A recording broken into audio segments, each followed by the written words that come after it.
acidente radiológico é um evento onde a gente tem exposição de pessoas à radiação de modo não intencional. E a magnitude desse acidente vai variar muito de acordo com as circunstâncias.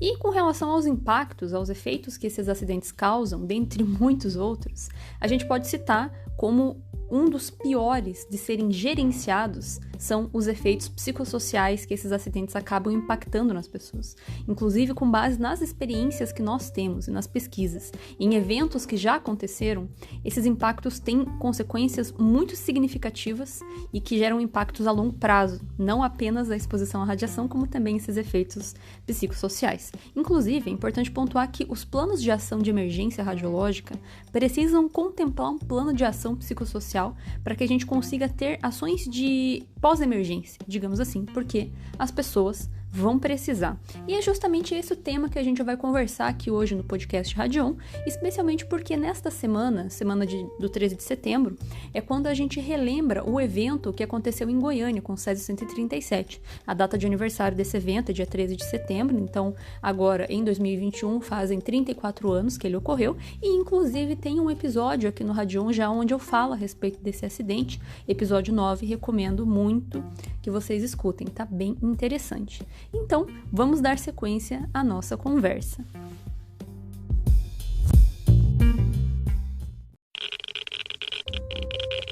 Radiation detected. Red dot.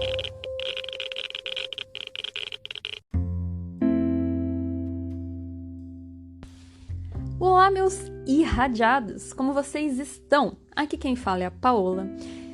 E, gente, chegou os caderninhos, que coisa mais fofa que ficou, gente do céu. Eu postei lá no Instagram, só que eu postei de story, acho que eu vou deixar uma publicação lá para que vocês consigam ver depois. Gente, que fofinho que ficou os caderninhos do podcast. Eu fiz 2 versões, 2 modelinhos.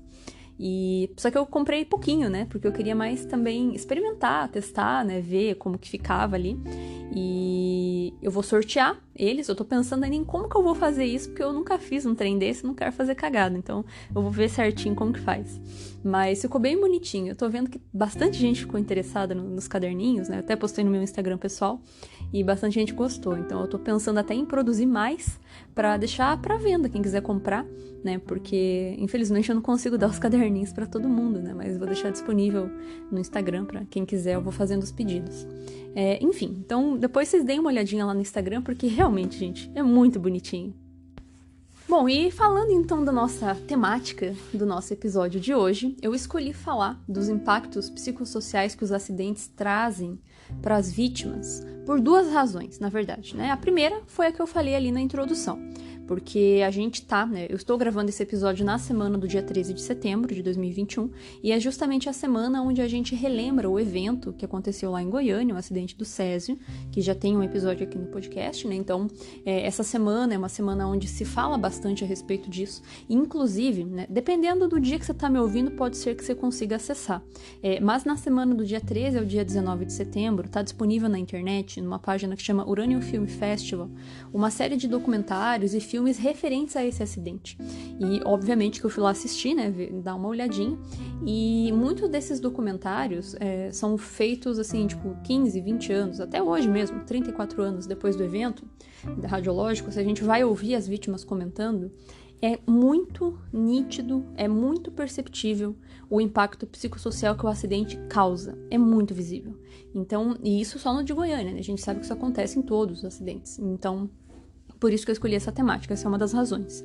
E a segunda é justamente porque nós estamos no mês de setembro, que é o tal do Setembro Amarelo, que a gente leva em consideração aí a questão das doenças mentais, né? Depressão, ansiedade e tudo mais. E é justamente porque a nossa sociedade tem essa característica de não compreender como que funcionam as doenças mentais, né? Como que é a depressão, como que é a ansiedade. Geralmente as pessoas acham que tem aquele estigma, né? Só quem sofre com algum tipo de problema desse estilo sabe como é, né? Pessoas que não têm esse tipo de problema julgam, falam que a pessoa que tem depressão é preguiçosa, falam que a pessoa que tem ansiedade é histérica e por aí vai, né? Então, eu acho que dessa mesma maneira que existe esse estigma para situações no geral, quando a gente fala em acidente radiológico, as pessoas pensam que os impactos são apenas aqueles relacionados à exposição à radiação em si, aos efeitos biológicos dessa exposição, aos efeitos econômicos, porque isso e aquilo. Só que as pessoas esquecem que também vai ter um impacto psicológico gigantesco em cima das vítimas que sofrem. Inclusive, quando eu falo lá naquele episódio sobre terrorismo, a gente viu que a ação terrorista envolvendo radiação é justamente pelo abalo psicológico, não é nem tanto pela ação da radiação, o efeito da radiação. Então, tem coisa para falar aí que acaba ficando no esquecimento, que é legal a gente debater. Apesar que para debater eu tinha que ter alguém aqui junto comigo, né? Mas vocês debatem aí na cabeça de vocês enquanto vocês estão me escutando.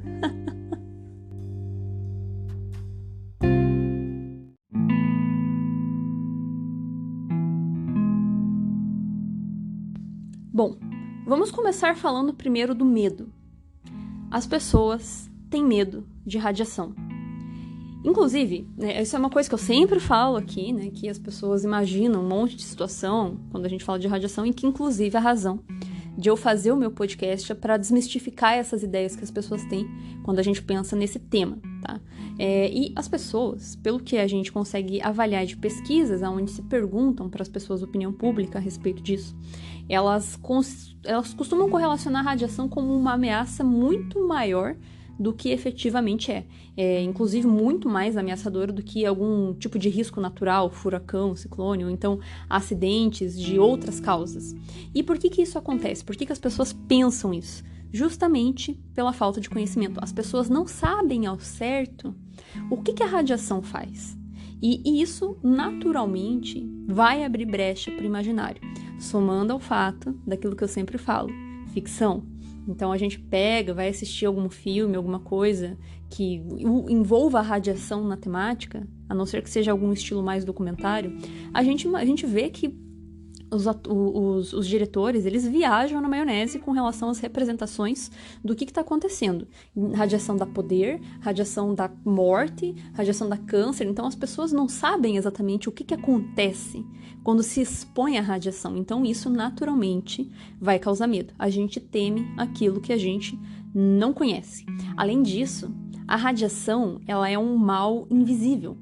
A gente não percebe, o nosso corpo não tem um mecanismo de detecção, de identificação de radiação, pelo menos as ionizantes, né? A gente não consegue perceber a presença da radiação. A gente não enxerga ela, a gente não sente cheiro, não sente gosto, não faz barulho, não tem nada, a gente não tem nenhum estímulo sensorial quando a gente se expõe à radiação. Então, isso faz com que também se tenha medo, porque você pode estar exposto sem saber, né? Então, isso, claro, né, falando em pessoas que já se expuseram e passaram pelos processos de acidente, fica aquele medo iminente, né? Porque você se expôs a uma coisa que você não vê e você não... já aconteceu uma vez, então a ansiedade acaba desencadeando essa sensação de receio. E também o fato de que, quando a gente fala em radiação, radioatividade, as pessoas já correlacionam, misturam tudo no mesmo balaio. A gente sabe que existe uma diferença entre essas terminologias, tem um episódio aqui que eu falo sobre isso também, mas assim, a questão da radioatividade, a gente não desliga ela, então elementos radioativos ficam irradiando constantemente. Para vítimas que passam por esse processo, isso também desencadeia um medo iminente por não se saber se ainda está ou não está com contaminação, já que a radioatividade ficaria ali presente o tempo inteiro.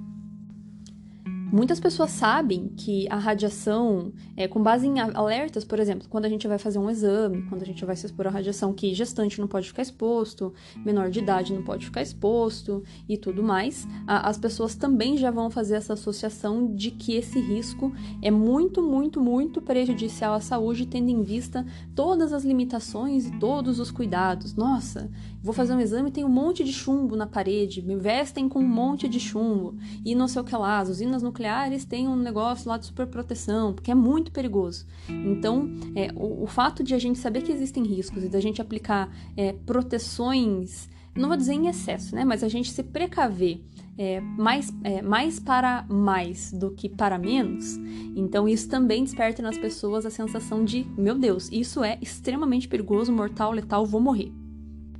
E ainda a gente tem também que lembrar que como eu falei lá no início, a gente tem categorias para efeitos que a radiação causa no corpo. E a gente tem efeitos que acontecem a curto prazo e efeitos que acontecem a longo prazo. Então, isso vai trazer uma sensação de perigo sem fim.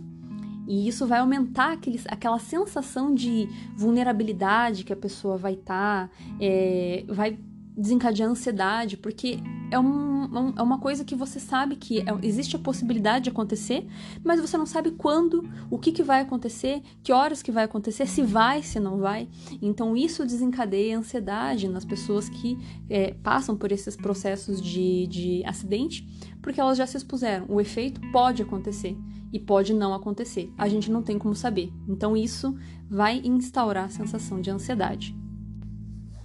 E também, vejam só, tem um negócio que acontece no acidente radiológico que às vezes é um pouco diferente de outros tipos, que é o fato de que acidentes que envolvem radiação sempre vão ser resultado de atividades humanas. Então, isso pode ser que faça com que as vítimas sintam uma angústia bem específica em pensar que a aflição que ela está sentindo é causada por um outro ser humano. Ou às vezes por ela mesma, mas é por uma ação feita pelo homem. Não é por uma coisa natural, uma situação natural, uma doença, sei lá, um problema nesse sentido. Por ser induzido por outra pessoa, por vir de uma ação humana, pode dar uma sensação um pouco de angústia um pouco mais aflitiva, digamos assim. Ou seja, a gente viu então que esse fator de medo realmente, atrelado a esses acidentes radiológicos, pode ser um causador de estresse extremamente poderoso para essas vítimas.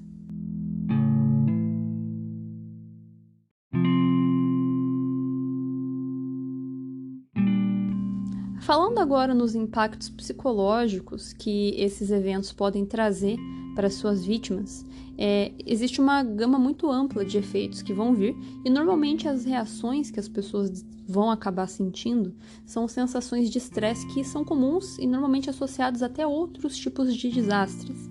Então, pode ser que as pessoas sintam efeitos emocionais, efeitos físicos, cognitivos ou interpessoais, que vai variar de acordo com cada pessoa, fadiga, insônia ou excesso de sono e por aí vai.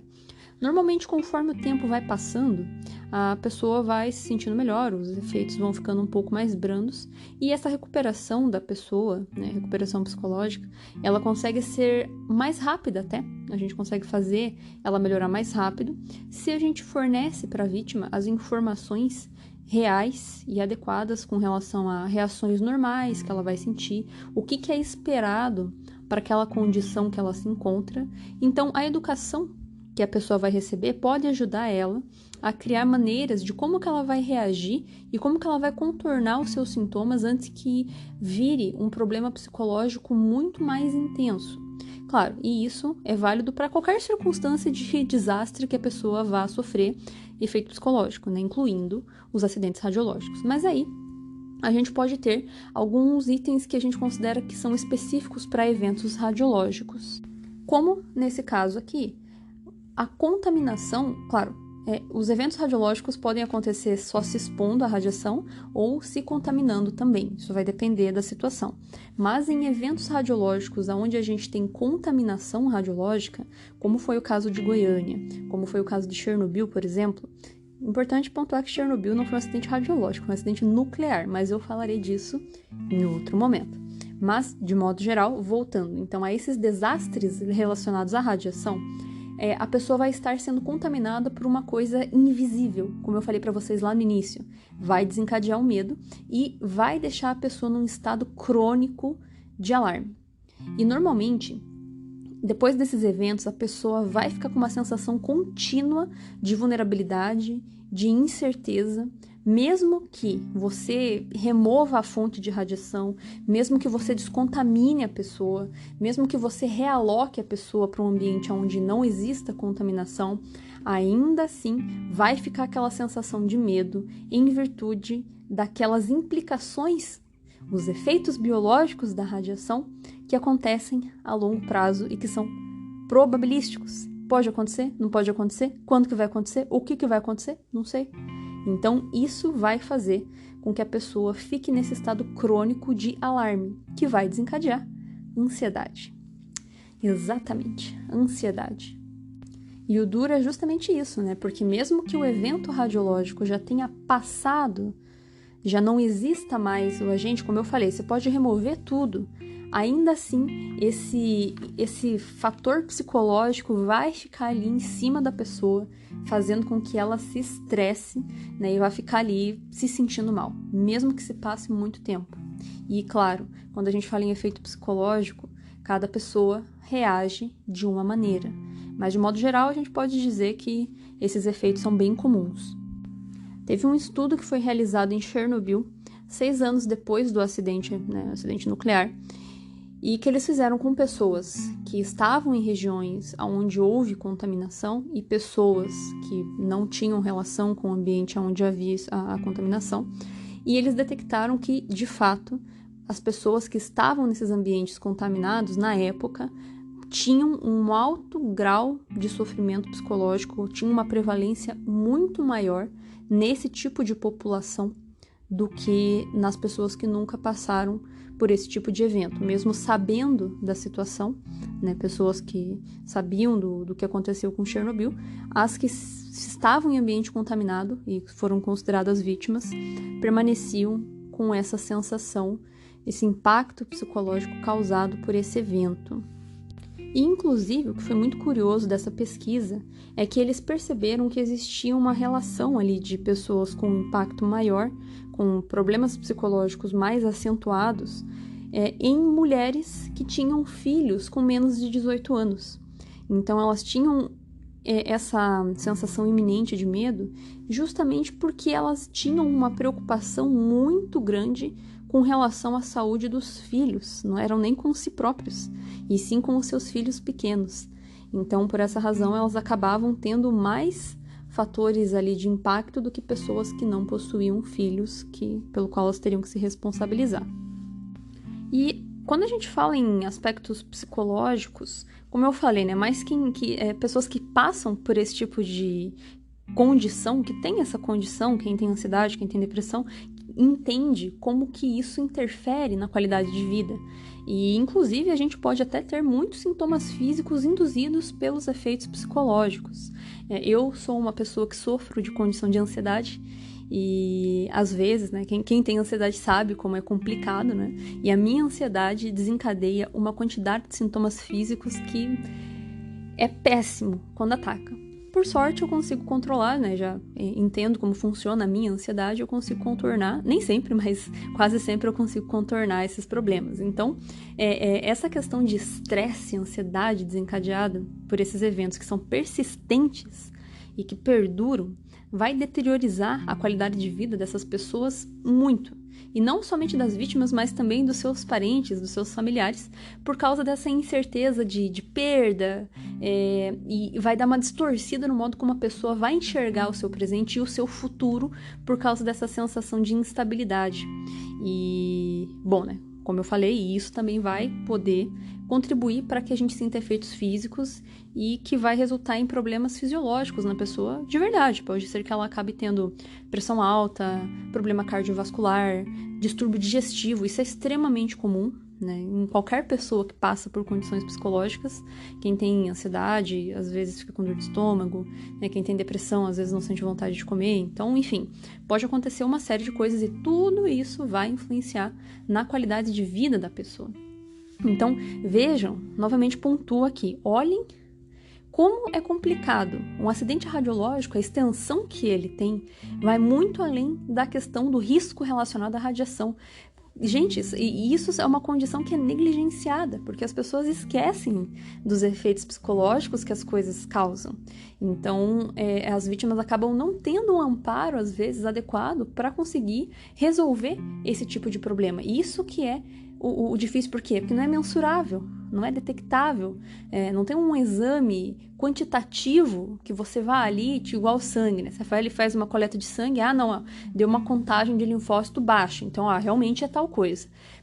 Tudo que é psicológico é mais subjetivo, vai depender do que a pessoa relata, e por isso que muita gente não consegue compreender o que é e não leva a sério. Só quem sente, quem tem, que compreende o impacto de um efeito psicológico na qualidade de vida. E agora vocês vejam só que curioso, né? Lá no caso de Goiânia, por exemplo, 2 anos depois que aconteceu o acidente, depois que as pessoas se expuseram, eles foram fazer um estudo lá dos impactos psicológicos nas pessoas que foram expostas e nas pessoas que não foram, mas que tinham preocupação com potencial de exposição ou que acharam que foram expostas, mas não foram.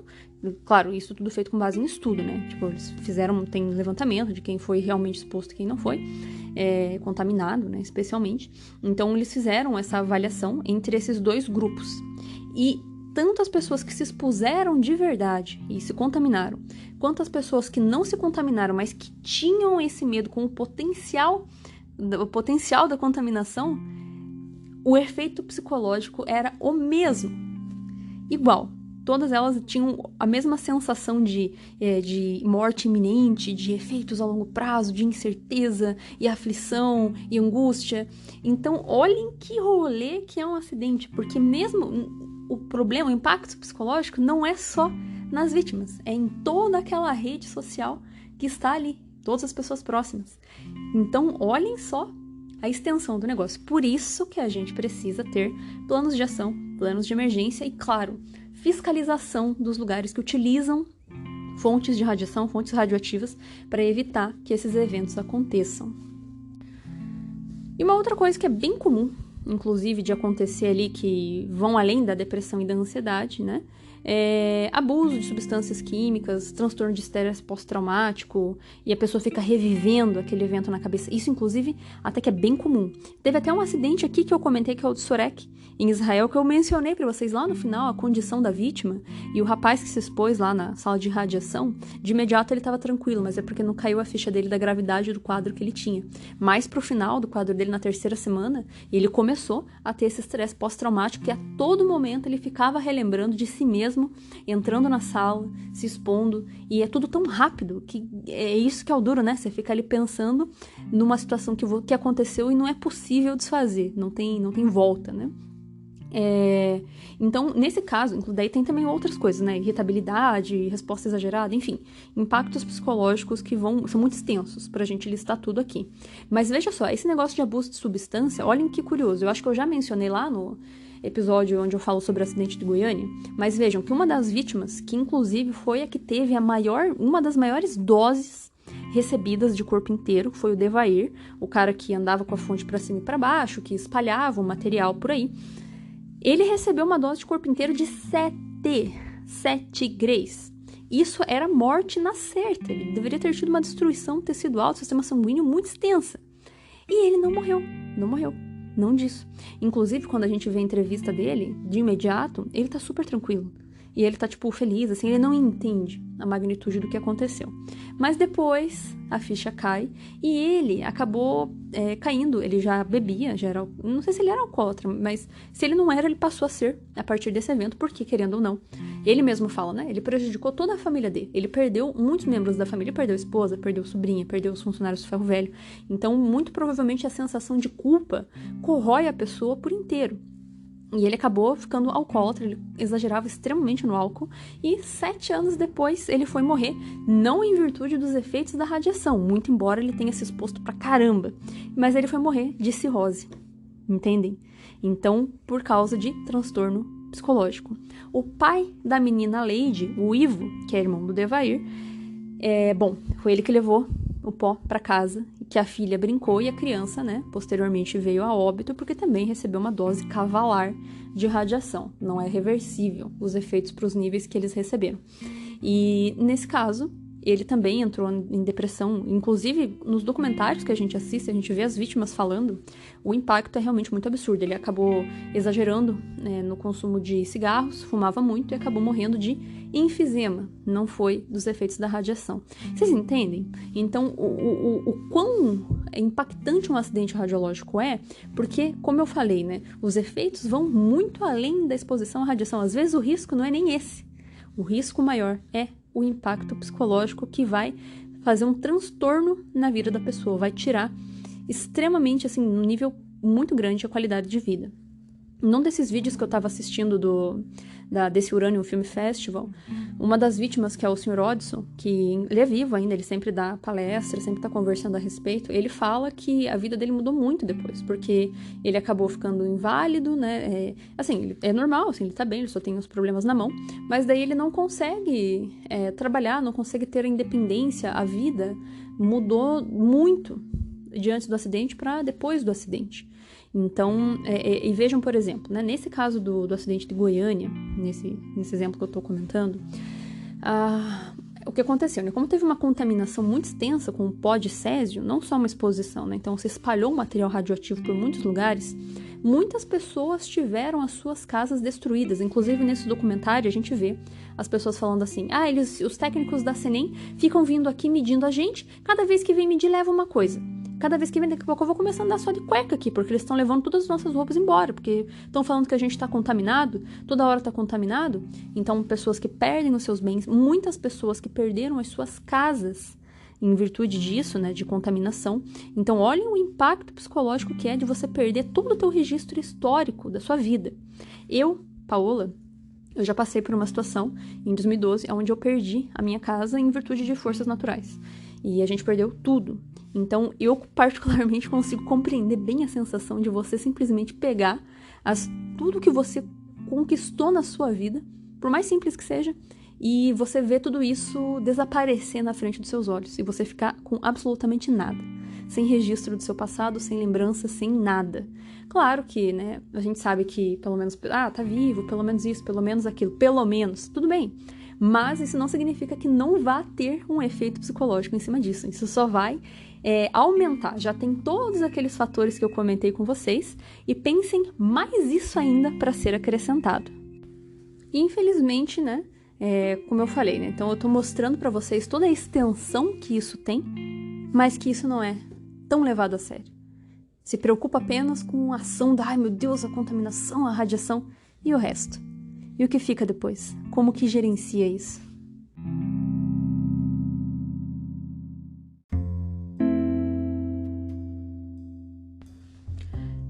Pensando agora em questão de grupos de alto risco, ou seja, quem é mais vulnerável a desencadear efeitos psicológicos em virtude da exposição à radiação. A gente não tem um estudo, um artigo, assim, um livro que vai lá e falar pra gente, é tal pessoa com essas características, isso e aquilo. Quais populações vão ser mais vulneráveis? A gente não tem isso escrito. Mas, assim, eu acho que é evidente que o grupo que mais vai ser afetado por efeitos relacionados aos acidentes radiológicos vão ser os trabalhadores que atuam nos grupos de emergência. Mas isso aí é evidente. Por que disso? Pensem, eles vão ter que atuar numa situação onde a gente tem uma tensão excepcional por causa do risco, por causa do contexto especialmente.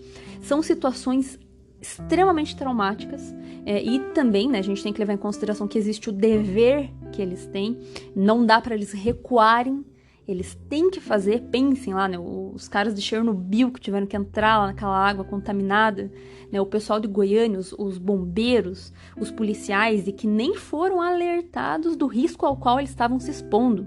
E ainda, pelo que eu entendi assistindo esses documentários, parece que o policial, ele não pode, se ele se machuca atendendo a uma ocorrência, acontece um negócio lá que eu não sei o que é, enfim, não lembro. Mas enfim, então pensem que são situações extremamente traumáticas, essa sensação iminente de dever, não poder recuar, a ameaça à própria saúde, tendo que agir ali numa situação de contaminação, as coisas horríveis que eles veem, então as lesões, o sofrimento humano, o desespero, entenderam? Mais, né, a questão ali da radiológica mesmo, né, da situação, né, exposição. Então, não tem como não ser esse tipo de grupo, né, o considerado de alto risco.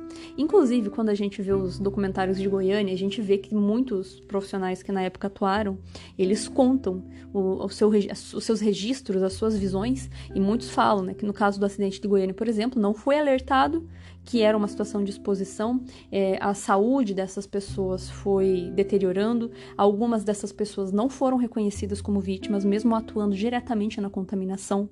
Então, é extremamente complicado para quem trabalha. Um outro grupo de risco que também é extremamente vulnerável são as crianças, né? Especialmente porque é uma questão de situação de amparo. Por exemplo, tem um vídeo na internet, no YouTube, que mostra claramente as crianças sendo tiradas dos seus pais e levadas lá para a FEBEM, deixadas em isolamento para poder descontaminar. Geralmente criança se contamina muito fácil, porque pega aquilo e brinca, espalha por todo lugar, não entende a magnitude, o adulto é um pouco menos. Então crianças podem se contaminar mais e elas ficando isoladas, sem os pais para dar um amparo. Por quê? Por causa da questão da contaminação, né? Do risco radiológico, da exposição. A Leide, cara, exemplo perfeito. A menina Leide, como ela tinha um nível de exposição extremamente alto, não tinha como ficar próximo dela, é muito complicado. Ela não podia ter um adulto. A mãe dela, né, a dona Lourdes, ela não podia ficar junto com a Leide. Ela foi afastada. Tanto que a Lourdes, a mãe da menina, ela conta nos documentários como que foi pra ela a última vez que ela viu, que era tipo meia-noite, que tiraram a menina do estádio, ela deu um último abraço e levaram a menina e isolaram. E depois disso, a Lourdes nunca mais conseguiu ver a menina, não viu mais. E pensem pra criança, né? Dizem, segundo os documentários, que a menina Leide até estava bem animadinha, brincava, conversava, porque ela ainda não estava na situação de degeneração que a radiação ia trazer para ela posteriormente. Mas pensem, né? Depois, quando a menina Leide já estava no estágio de sofrimento, ter que ficar sozinho, isolado, pra gente que é adulto, já é difícil. É horrível ir pro hospital. Eu quase morro, tanto chorar quando eu entro no hospital, se eu tô sozinha. E quase sempre eu vou sozinha. Então, nossa, é terrível. Pensem pra criança, entendem? Sem os pais, claro, né? Então, com certeza, as crianças são muito afetadas. E os idosos, eles também podem ser um grupo de risco por causa que, às vezes, existe a questão de falta de rede de apoio. O idoso, ele já tem essa característica de ele acabar sofrendo um pouco mais de isolamento porque acaba caindo no esquecimento. Isso dói na alma, né? Então, em evento de acidente radiológico, isso vai ficar muito mais nítido. E também aquela questão de minimizar, né? Tipo, ele já é idoso mesmo, né? A gente escuta isso às vezes. Então, com certeza, também podem ser considerados como grupo de riscos, além, claro, das mães que têm filhos pequenos pela preocupação que elas têm com as crianças, né? Como eu já comentei antes. Essa questão de idoso, assim, até fazendo um comentário à parte aqui fora do âmbito de radiação, a minha mãe, ela é mais velha, ela tem 65, e eu sou montanhista, e eu comecei a levar ela junto comigo nas montanhas, né? E daí eu fui postar num grupo de montanhismo, gente, aí, né? Tô levando minha mãe pra fazer montanha comigo, só que ela é mais velha, assim, vocês têm umas dicas, né? Pedi umas dicas de montanhas mais fáceis aqui do Paraná, né? Que as que eu conheci eu já tinha levado. E eu vi muitas pessoas, assim, sabe? Nossa, isso me cortou a alma. Pessoas mais velhas falando assim, nossa, eu queria muito ir, mas me falta companhia. Ai, mas não tenho ninguém pra me levar. Nossa, gente, assim, eu quase chorava, assim, de ler os comentários, né? Só que, infelizmente, realmente é uma responsabilidade grande você levar um idoso que você não conhece a condição física e de saúde da pessoa subir montanha, né? Eu levo a minha mãe porque eu sei das condições de saúde dela. Enfim, então, isso é um exemplo de como a gente já vê a questão da negligência da pessoa mais idosa. Então, pensem numa situação de contaminação radiológica, que daí tem mais esse fator que tem que ter um isolamento e um distanciamento da pessoa. Então, novamente, só para fechar o raciocínio, são grupos de risco, tá? Pessoas também, como eu falei, os trabalhadores, né? Quando eu disse, não só os que atuam na situação de emergência ali, imediata de resgate, mas as pessoas que trabalham no hospital também, né? Porque eles já veem cada coisa ao longo do dia, né? Na rotina, que já são de deixar os cabelos em pé. Mas em questão de acidente radiológico, você vê aquele sofrimento da pessoa, você saber que não existe nada que você possa fazer além do que já se conhece, né? Não tem muitas abordagens terapêuticas, são mais paliativas, realmente deve ser extremamente angustiante.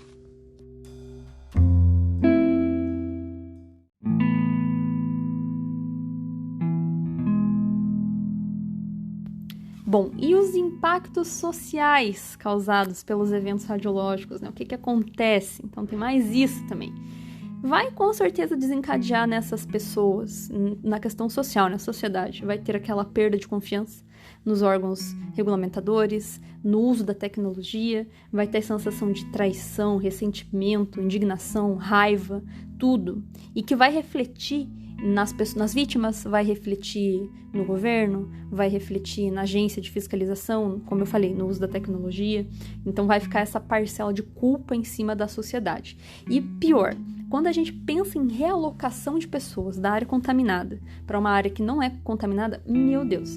Vejam, tem a questão do problema, né, de laço social que as pessoas têm com aquele local, que você vai quebrar, a educação das crianças vai mudar bastante, né, rotina, o estilo de vida, o emprego, é tudo muito brusco.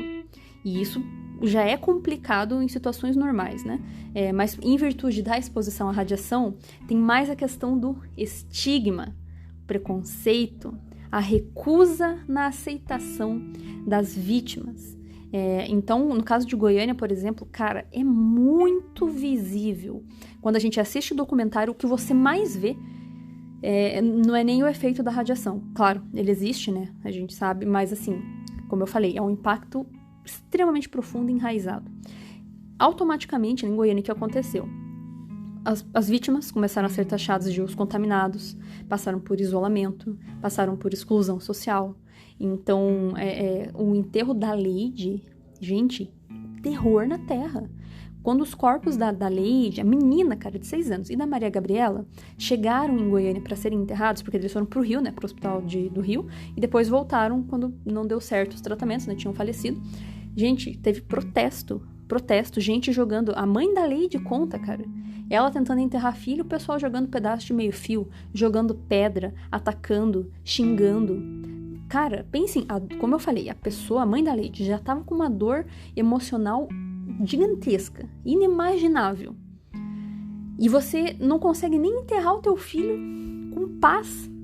Já não bastasse toda a situação? Entendem? E ter que passar ainda por essa exclusão social. Goiânia teve problemas, inclusive econômicos, porque as pessoas não queriam comprar o que vinha de Goiânia. As pessoas não queriam receber pessoas que vinham de Goiânia em hotéis, né, em locais de fora. O Watson, ele fala que ele é Uber, né, ele virou Uber, e as pessoas quando entram no carro olham pra ele e veem que ele é de Goiânia e já perguntam, mas você não tá contaminado? Não vou ficar contaminado? Então as pessoas têm muito medo, então perdura ao longo do tempo. Difícil conseguir trabalho, difícil conseguir se reinserir na sociedade depois de um efeito desse, sabe? Então isso é um efeito extremamente visível. Então, em Goiânia é extremamente visível. Em Chernobyl, óbvio, também foi, né? Um outro acidente que a gente tem proporções grandes de contaminação. Mas eu falo do acidente de Goiânia porque é o que a gente tem de mais palpável pra gente fazer essas analogias e essas comparações.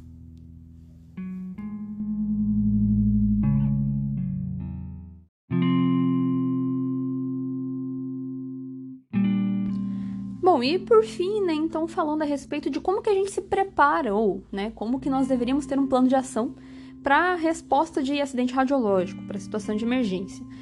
Tem que estar incluso no plano de emergência essa questão de amparo psicossocial para as pessoas. Tem que ter disponível nos hospitais que vão receber as vítimas. Os profissionais têm que estar preparados e capacitados para isso. E especialmente porque as pessoas vão ligar atrás de informação, jornal, mídia, vão ligar atrás de informação, de entender o que está acontecendo, de medo. No caso de Goiânia, por exemplo, quando foi dado o alerta do que estava acontecendo, a gente sabe que 250 pessoas foram contaminadas num total, mas pessoas que foram monitoradas foram 112 mil. 112 mil pessoas passaram pelo estádio naquela noite para tentar fazer monitoração, buscar um rastreamento por exame e não sei o que lá, e começaram a desenvolver condições físicas, sintomatologia psicossomática, ou seja, reação desenvolvida pelo cérebro. Você não tinha sintoma, mas por achar que está contaminado, começava a desenvolver sintomas. A ansiedade faz isso, faz exatamente isso. Então, você acabava não conseguindo nem identificar só pela sintomatologia quem estava contaminado e quem não estava, porque quem está contaminado estava passando mal. Quem não estava começava a passar mal só simplesmente pela ideia que tinha na cabeça de estar contaminado, sem estar. E justamente isso por quê? Reação psicológica. Por isso que tem que ter no plano de emergência alguma coisa que contemple isso. Então, assim, o problema disso é que esses efeitos psicológicos vão trazer uma demanda extraordinária para dentro do hospital, de gente buscando. É tipo o que aconteceu esse ano passado com Covid. Todo mundo foi pro hospital achando que estava com Covid, todo mundo querendo fazer teste, todo mundo se desesperando, desencadeando sintomas de falta de ar que na verdade eram só ansiedade, não era em virtude de contaminação por vírus. Mesma coisa. impacto social, né, impacto psicológico é realmente muito fundo. E óbvio que o problema disso é a questão essa sobrecarga, né? A gente precisa do hospital livre para atender as vítimas que realmente estão contaminadas. Só que é óbvio, como eu falei, a gente tem que ter um sistema que vai conseguir prestar um auxílio, que vai conseguir trazer resposta para os interessados, que vai conseguir falar com familiares, que vai conseguir falar com pessoas que achavam que estavam contaminadas e não estão, com a mídia, com os curiosos. E, claro, né, um auxílio também para as pessoas que trabalham, porque não é só as vítimas que estão tendo impacto psicológico, como eu falei. Mais do que elas são os trabalhadores que estão naquela situação de tensão e horrorosidade. Então, para eles também tem que ter. Então, isso é um item crucial para que a gente tenha um plano de evento radiológico de sucesso, tá? Como eu falei, a questão do conhecimento dos profissionais, tem que ter gente preparada para isso, não tem que ter um treinamento voltado à situação de emergência radiológica, como conduzir isso, para fazer com que as pessoas tenham tranquilidade. E falar para essas pessoas, para esses profissionais, né, deixar eles familiarizados com os efeitos psicológicos que esses eventos podem ter para elas conseguirem identificar. E meio que já fazer uma triagem também, quem realmente está muito ruim, quem não está e tudo mais. E principalmente, informações corretas, plano de ação com honestidade, com verdade. Informação incompleta só vai trazer medo e raiva. Vai limitar, se você limita, ou se você omite, ou se você mente as informações, você só vai fazer com que você tenha perda de confiança. E é exatamente o que aconteceu em Goiânia, né? Porque falaram que era vazamento de gás, e não era. Era uma contaminação radiológica. Não minta. O que aconteceu em Chernobyl também. Não tá acontecendo nada aqui não. E esse nível de radiação? Não é nada não. Fala a verdade. Fala logo. Não adianta enrolar, as pessoas vai acontecer isso. Perda de confiança e depois elas não vão acreditar nas ações que vão ser tomadas na sequência. Tem que ser sincero com relação ao que está acontecendo. E até a Agência Internacional de Energia Atômica pontua que, quando a gente vai ter um atendimento para vítimas e para os profissionais, tem que ser uma coisa integrada, atendimento médico e psicossocial. Se você não tem recurso para fazer atendimento psicológico dessas pessoas, a atuação está incompleta e o impacto vai ser profundo. Eu lembro do seu Watson comentando no documentário que para fazer descontaminação era banho de água gelada e esfregando vinagre com mais um outro negócio no corpo, no frio. Pensem no impacto disso. É óbvio que tem que fazer descontaminação. E, óbvio, tem que ser rápido na situação de emergência, mas tem que se lembrar do impacto que isso vai causar depois. Isso é uma marca que ele traz ao longo da vida, porque realmente nunca vai conseguir esquecer. E óbvio, também que é importante de levar em consideração, levar a sério as vítimas, levar a sério o sofrimento psicológico do próximo. Sofrimento psicológico não é mimimi. Quem fala que é mimimi são pessoas que não compreendem a magnitude que isso pode trazer na qualidade de vida da pessoa. Então, tem que ser levado em consideração o medo que ela tem. Por mais ridículo que seja, ela está numa situação de vulnerabilidade. Tem que ser levado a sério. E óbvio que isso não é só para acidente radiológico, né? Qualquer sofrimento psicológico, né? O que eles falam, né? Mimimi. O que é mimimi? Mimimi é uma dor que não é sua. Então, não julga. Se a pessoa está sofrendo, é ela que está sofrendo, não é você. Você não está dentro dela para saber o que ela está sentindo. Então, em qualquer circunstância que além dos acidentes radiológicos isso aconteça, né? Tem que ser levado a sério. E muito importante também, né? Assim, que se considera, né? A agência pontua que é muito importante é que todas essas ações consigam ajudar a restaurar o apoio social e é necessário disponibilizar o acesso à informação para as pessoas, né? Porque as pessoas têm até vergonha, às vezes, de buscar essas informações, de buscar o apoio. Então, tem que ser oferecido o apoio e tem que sempre ter informações sendo divulgadas. O conhecimento vai ajudar a extirpar o medo das pessoas. Então, novamente, por isso que eu faço esse podcast aqui, para que as pessoas entendam como funcionam as coisas relacionadas à radiação. Que não é um monstro, não é um bicho de 7 cabeças. Pode ser, se a gente não usar com cautela, mas normalmente dentro das medidas de segurança não costuma ser esse monstro terrível, horrível que as pessoas pensam.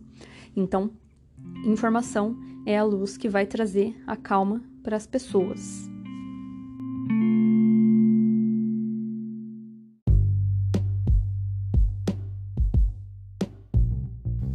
Meus irradiados, eu espero que vocês tenham gostado dessa temática aqui do podcast. Nossa, eu ainda tenho tanta coisa para falar aqui, gente, que, nossa, isso é muito bom. Acho que esse podcast vai durar muito tempo, né, se tudo der certo.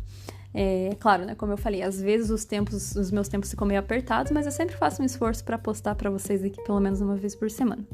Então, deem uma olhadinha lá no Instagram depois, pessoal, para vocês verem as fofuras que ficaram nos caderninhos. Vou fazer um sorteio posteriormente, tá? E nos vemos então no nosso próximo episódio. Muito obrigada pela audiência de vocês e até!